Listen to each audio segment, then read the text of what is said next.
এটা কি হলো? জানাস তুই কেন মারছিস? এটা বড় মির্জা ছোট মির্জা। তুইও বিপদে আমিও বিপদে, তুই আমি দুজনে ফাঁসে গেছি।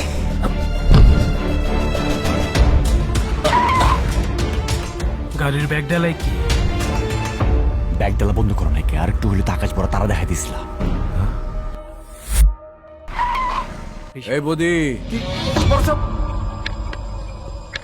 আসো তুমি গাড়িতে আসো। আসো।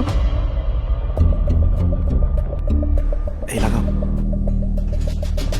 বাড়িতে এসে ঢুকলে এখন লাশ ক্যাপ করবো কেমনে? লাশ ছিটকে যেমনি গন্ধ হইতেছে, পরে স্প্রে মেরে কামড়